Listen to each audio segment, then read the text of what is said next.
ప్రపంచాన్ని మా నాన్న నాకు పరిచయం చేశాడు. ఇంత అందమైన ప్రపంచం నాది. నా ప్రపంచమే నన్ను నిర్దాక్షిణ్యంగా సమాజంలో దోషిగా నిలబెట్టింది.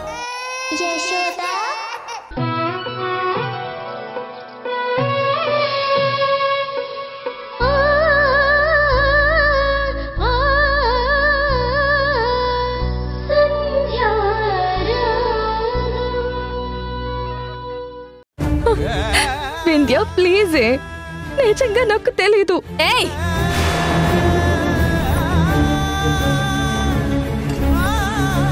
ఇంకా నేను నిన్ను నమ్ముతాను అనుకుంటున్నావా?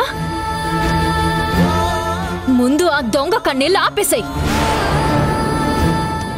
ఆయన ఇదంతా కాదు గాని నా భర్త రక్తం నీ శరీరంలో ఉండడానికి వీల్లేదు.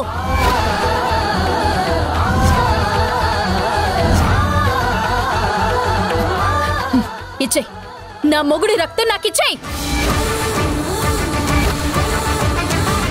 వింధ్య, వింధ్య ఏం మాట్లాడుతున్నావే? నిన్ను చూస్తుంటే నాకు భయం వేస్తుంది. ఒక సైకోలా ప్రవర్తిస్తున్నావేంటే? నువ్వెందుకే ఇలా మారిపోయావు? నేను మారలేదు, నువ్వే నన్ను ఇలా మార్చేశావు.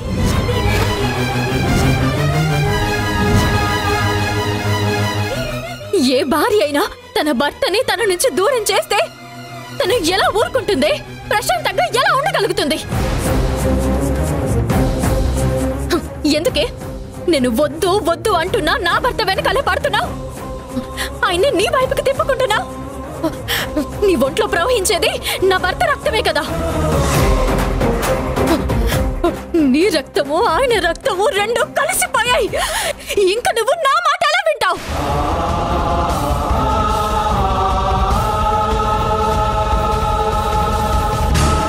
నువ్వెక్కించుకున్న నా మొగుడి రక్తం నిన్ను వదులుకుంటుందా? నువ్వు ఆయన్ని వదిలేస్తావా? అసలు నాకు తెలియక అడుగుతాను.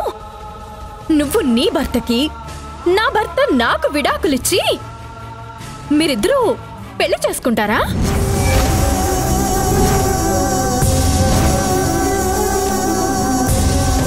లేక ఎక్కడికైనా లేచిపోతారా?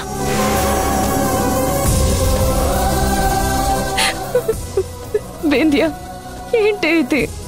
చెప్పు, మీ చివరి టార్గెట్ ఏంటి? వింధ్య, నాకే ఏడుపు వస్తుంది. నాకు యాక్సిడెంట్ అయిన బాధ కంటే కూడా, మా కుటుంబ సభ్యుల బాధ కంటే కూడా నీతో ఇలాంటి మాటలు పడాల్సి వస్తుందన్న బాధే నాకు చాలా ఎక్కువగా ఉంది. నీకు చేతులెత్తి వేడుకుంటానే. నాకెప్పుడు అలాంటి దురుద్దేశం లేదు, నన్ను నమ్ము. నిజంగా నీకు అలాంటి దురుద్దేశమే లేదంటే ఇప్పుడే ఇక్కడే నీలో ప్రవహిస్తున్న నా భర్త రక్తం తీసేసాయి.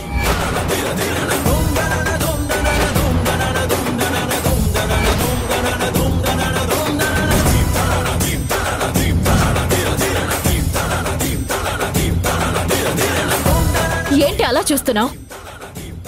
నా మొగుడి రక్తం నాకు కావాలి.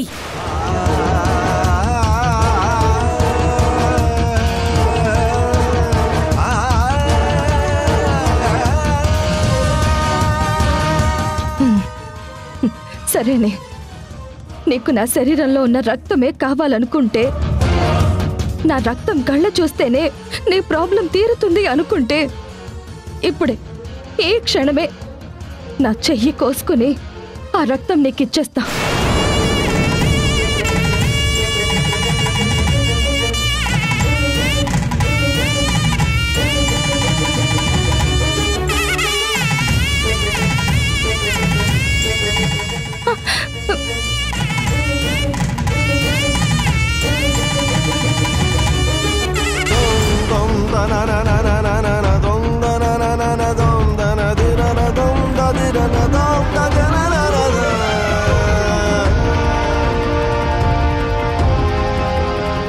ఇదిగో తీసుకో నీ భర్త రక్తం. సంజయ్ గారు,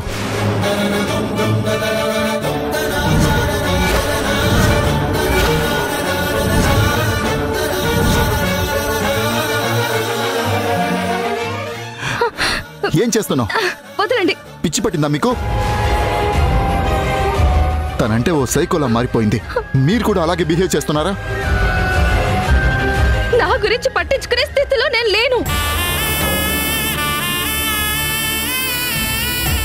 మీరిచ్చిన రక్తం నా శరీరంలో ఉండడమే నా వింధ్యకి తప్పుగా కనిపిస్తే ఆ రక్తం నాకు అవసరం లేదు.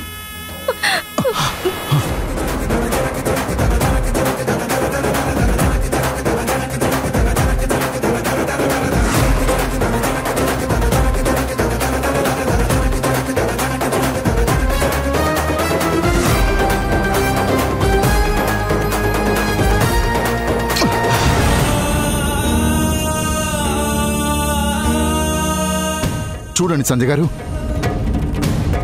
మన రక్తానికి కులము, మతము, ప్రేమలు, ద్వేషాలు ఇవేవి ఉండవు. అలాంటిది తప్పెలా అనుకుంటుంది తను? రక్తదానాన్ని ఒక ప్రాణాన్ని కాపాడే మానవతా దృక్పథంగా మనం చూస్తుంటే తను ఎలా ఆలోచిస్తుందో చూడు. అసలు మీరిక్కడ ఒక్క క్షణం కూడా ఉండటానికి వీల్లేదు. ముందు ఇంటికి వెళ్ళండి. రాజేష్ గారు, అసలు మీరెందుకు వచ్చారు? ప్లీజ్ మమ్మల్ని వదిలేయండి. మీరిక్కడి నుంచి వెళ్ళిపోండి. లేదంటే తనకి లేనిపోని ఆలోచనలు ఇంకా వస్తాయి. ఆహాహాహా. ఓహో, ఏ నాటకం! ఎంత పెద్ద నాటకం! నువ్వు కట్ చేసుకుంటుంటే కరెక్ట్ టైంకి ఆయన వచ్చి ఆపడం. బా, వావ్, సూపర్! ఆయన నీకిచ్చిన గిఫ్ట్ కదా, ఎంతో ప్రేమతో ఎక్కించుంటారు నీ ఒంట్లోకి. అంత ఈజీగా పోనిస్తారా? భలే ఆడుకుంటున్నారండి నా జీవితంతో.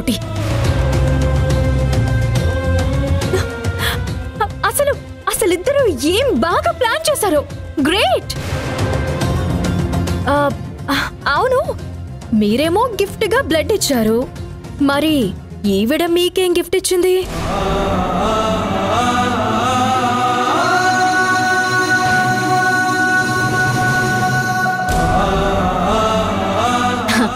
చాలా ఇచ్చుంటుందిలే. మల్లెపూలు పెట్టుకుని,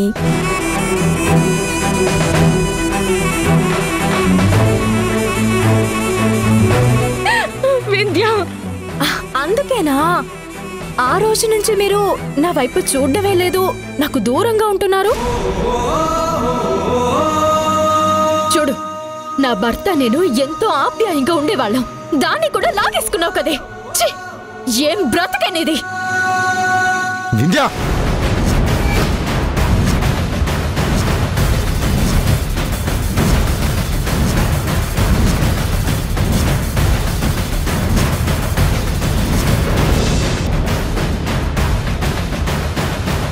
ఇంకొక మాట అలా మాట్లాడితే పళ్ళు రాలగొడతాను. కొట్టండి, అదే కదా మీకు కావాల్సింది. ఎప్పుడెప్పుడు గొడవ పడతావా, ఎప్పుడెప్పుడు నన్ను దూరం పెడతావా అని చూస్తున్నారు. కొట్టండి. ఒక్కటి గుర్తుపెట్టుకోండి, మీరు మీ ప్రేమ అయినలో ఎంత దూరం పోయినా నేను మిమ్మల్ని వదిలిపెట్టను. హే సంధ్య, నా మెళ్ళలో ఉన్న తాళిని నేను వదులుకోను. జాగ్రత్తగా ఉండు.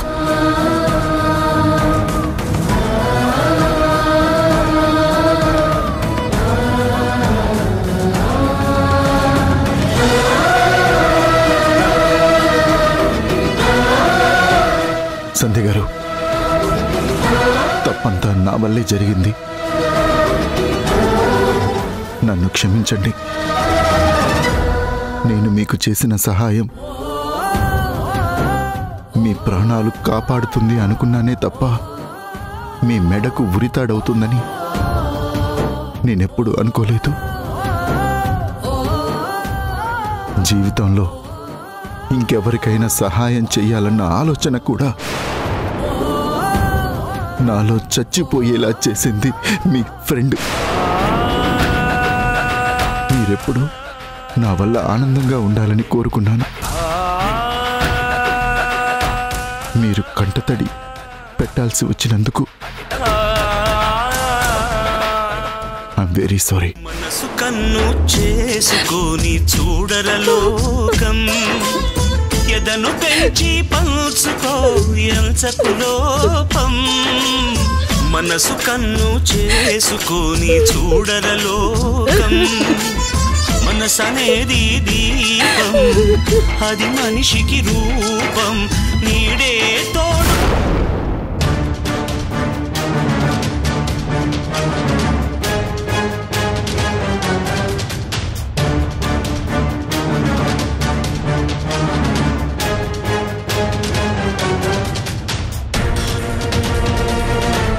అత్తయ్య, ఏంటిది? మీరొచ్చి నన్ను నిలదీస్తున్నారు? మీరిలా ఆలోచిస్తారని నేను అస్సలు అనుకోలేదు.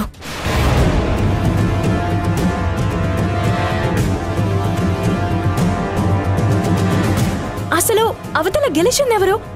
నా స్నేహితురాలు. తను గెలిచిన ఆనందంలో నేనుంటే మీరేంటత్తయ్య ఇలా అంటున్నారు?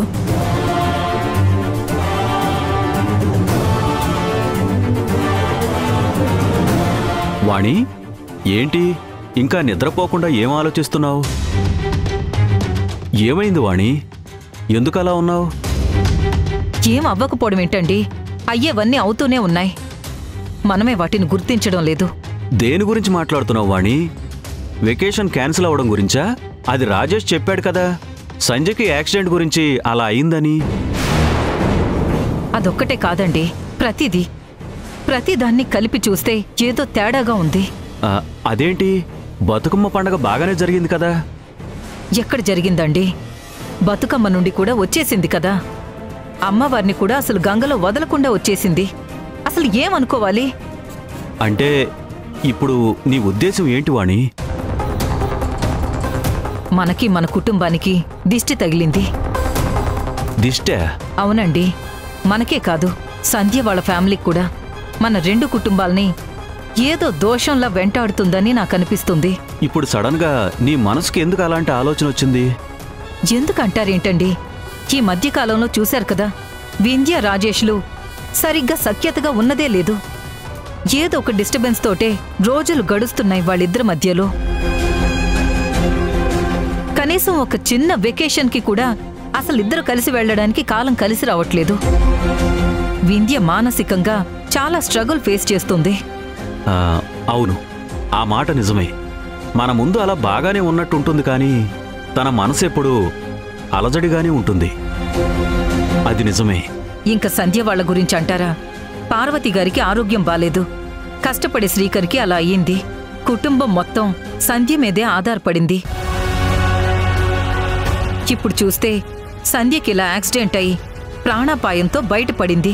నువ్వు చెబుతుంటే కరెక్టే అనిపిస్తుంది వాణి. విడివిడిగా చూస్తే మామూలు చిన్న చిన్న సంఘటనలా చాలా కనిపిస్తున్నాయి, కానీ అన్నీ కలిపి ఆలోచిస్తుంటే 2 కుటుంబాల్లో ప్రశాంతత, ఆనందం కరువయ్యాయి. డిస్టర్బెన్సెస్ బాగా ఎక్కువయ్యాయి. మరి ఇప్పుడు వీటన్నిటికీ ఏదైనా పరిష్కారం ఉందా?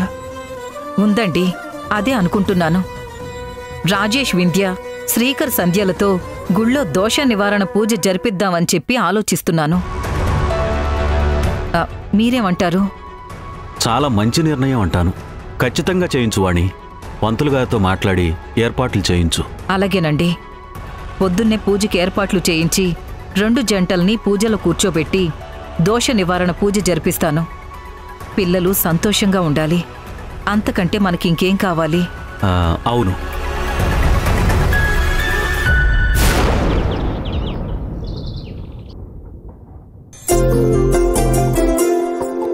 సంధ్య,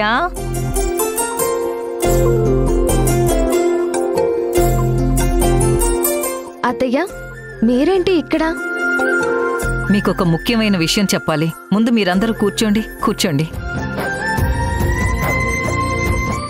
శ్రీకర్, సంధ్య, ఈరోజు మీ ఇద్దరితో గుళ్ళో పూజ జరిపిస్తున్నాను. మీరు త్వరగా రెడీ అవ్వండి.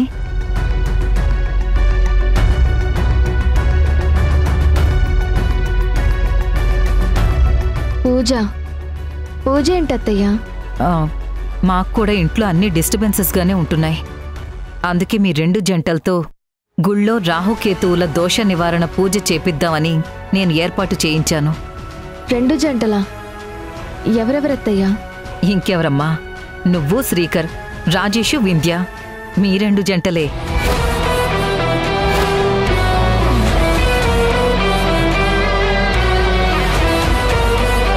నేను వింధ్య కలిసి ఒకే చోట పూజ జరిపించాలా? వద్దత్తయ్యా.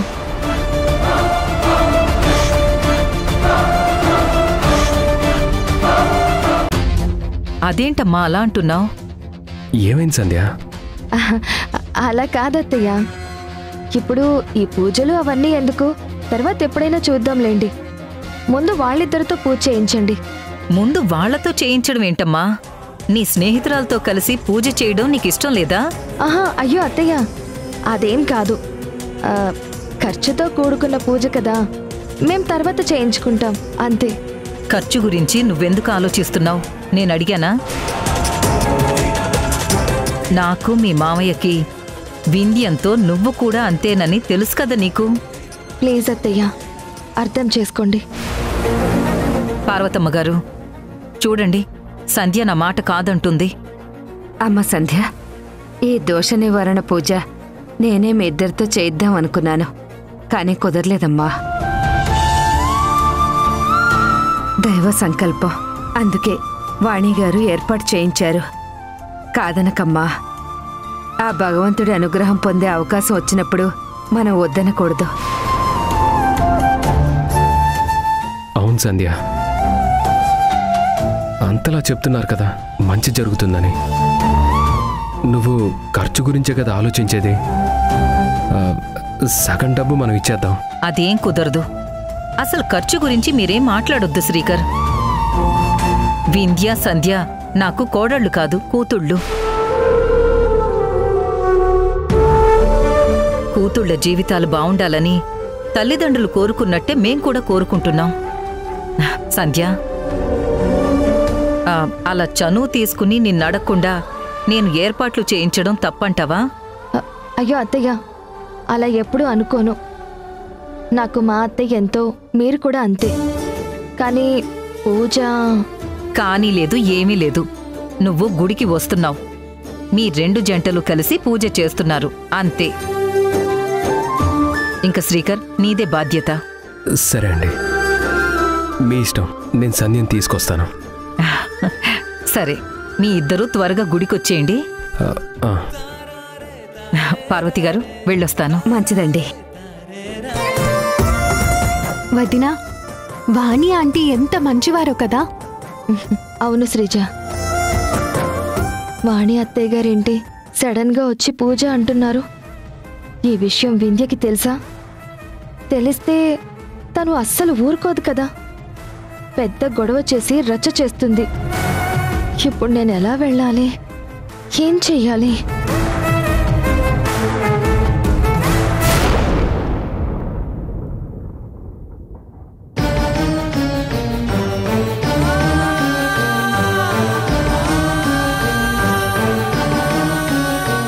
సిస్టర్,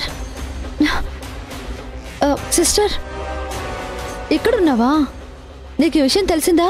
ఏంటి మౌనిక, ఎందుకు అంత హడావుడిగా ఉన్నావు? ఏం జరిగింది? అబ్బా, నేనింకా కంగారు మాత్రమే పడుతున్నాను. అదే గనక నాకు తెలిసిన విషయం నీకు తెలుసుంటే కోపంతో తాండవం చేస్తావు. అంటే నేను మరీ అంత కోపిష్టి దానిలా కనిపిస్తున్నానా? అబ్బా సిస్టర్, ఇక్కడ సిచ్యువేషన్ అలాంటిది. అవునా? ఏంటా సిచ్యువేషన్? ఈరోజు అత్తయ్య గుళ్ళో దోష నివారణ అంటూ అదేదో పూజ జరిపిస్తుంది. అందులో ఏముంది? మంచిదే కదా. పూజ చేసేది బావ ఇంకా నువ్వే. ఇది ఇంకా మంచిది కదా. అంతా మంచిదే. ఆ సంధ్య వచ్చి మీ మధ్యలో కూర్చునే వరకు.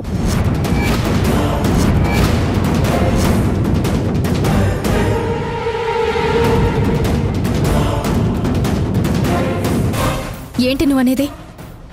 సంధ్య ఎందుకు వస్తుంది? ఎందుకంటే అత్తయ్య పిలిచింది కాబట్టి. ఎందుకంటే ఆ పూజ రాజేష్ బావ, నువ్వు, శ్రీకర్, సంధ్య జంటలుగా కూర్చుని ఆ పూజ జరిపించాలని అత్తయ్య ఫిక్స్ చేసింది కాబట్టి. వాళ్ళని పిలవడం ఏంటి?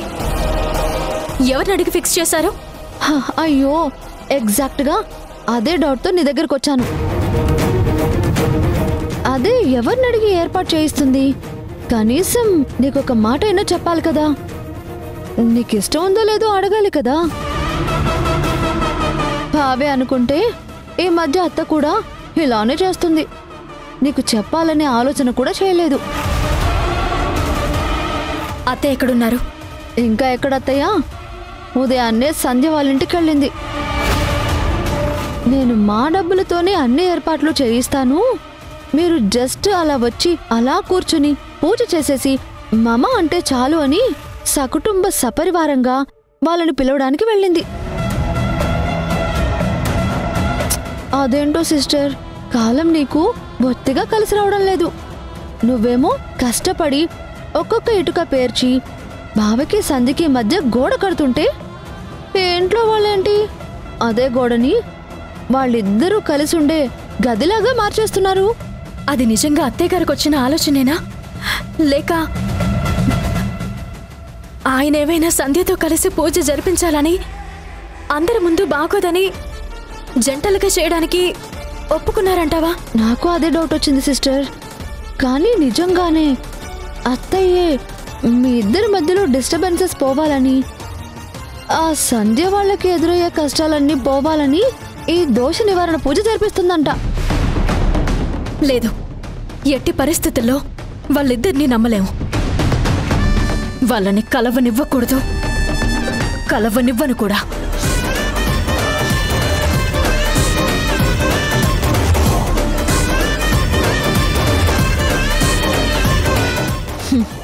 మై డియర్ పిచ్చి సిస్టర్, నువ్వు వాళ్ళిద్దరిని కలవనివ్వకపోవడం కాదు, నేను నిన్ను బావని కలవనివ్వడం లేదు. అది నీకు తెలియడం లేదు. పాపం. ఈ పూజ వల్లే సమస్యలు పెరుగుతాయని ఆవిడికి తెలియదు కదా.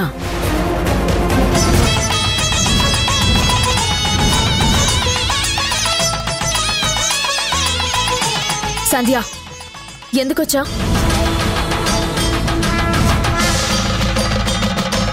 చూస్తా ఈ పూజ ఎలా జరుగుతుందో, నువ్వెలా చేస్తావో నేను చూస్తాను.